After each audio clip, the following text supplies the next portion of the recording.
kakasahod lang, wala na agad na tira. O minsan naman, hindi pa dumarating ang sahod, naiutang mo na. Paulit-ulit, buwan-buwan. Di ka ba napapagod sa stress na yan? O baka hindi mo lang alam kung saan magsisimula? Tara, usap tayo, bes! Una sa lahat, normal na minsan magkaroon ng utang.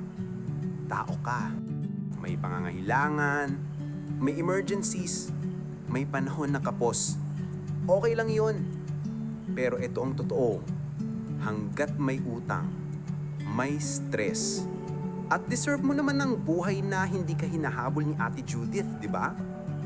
Gusto natin eventually, utang-free, makafocus sa ipon, maka-invest. Pero paano nga ba sisimulan? Una sa lahat, isettle ang mga utang. Step 1, ilista lahat. Lahat ha? Big or small interest, pati utang sa kaibigan na di ka sinisinil. Ilista mo. Utang pa rin yan. Step 2, unahin ang may pinakamalaking interest. Kung kaya ng bayaran agad, bayaran mo. Kung hindi naman, ito ang teknik. Maglaan ng consistent na budget for utang. Halimbawa, total utang mo ay 100,000 pesos. Ang kaya mo lang ay 5,000 pesos monthly. Then ilaan mo na agad ang 5,000 pesos. Huwag mo nang pakialaman. Importante, pagdating ng due date, hindi ka na nagtatago o nag-iisip ng palusot. Kung ang sahod mo ay 20,000 pesos, ibawas mo ang 5,000 pesos. 15,000 pesos ang real budget mo. Di bali nang hindi mo muna mabili ang gusto mo. Mas mahalaga ang peace of mind na unti-unti mong nililinis ang utang mo. Darating ang araw, clear din lahat ng lecheng utang na yan. Pangalawa, i-budget ang pera mo. Dapat alam mo kung saan napupunta ang bawat piso. From the remaining 15,000 pesos, magtatabi ka ng 5 to 10% para sa emergency fund. Kung 10%, 1,500 pesos iyon. Pwedeng cash, pwedeng ATM, basta accessible agad.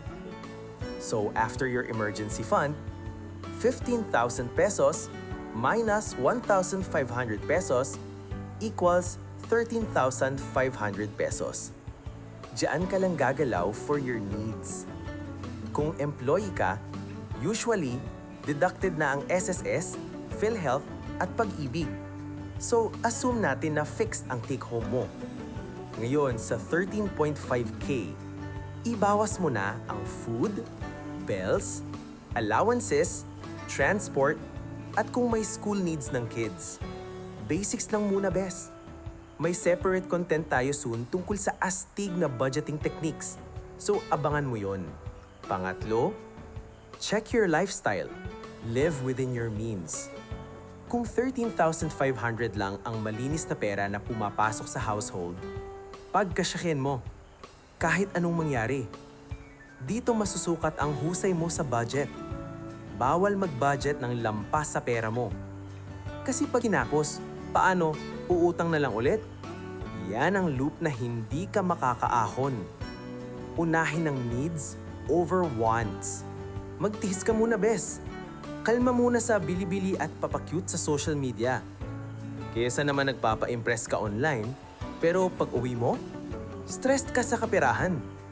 Mas okay yung tahimik, pero may pahinga ang utak mo sa gabi. Hindi mo kailangan i-please ang mundo. Mas importante, nakakatulog ka ng mahimbing, di ba? Naku, marami pa tayong pag-uusapan tungkol sa utang, budget, income, savings, lahat ng kailangan mo para maging financially free. Kung gusto mo ng ganitong usapan, balik ka ha!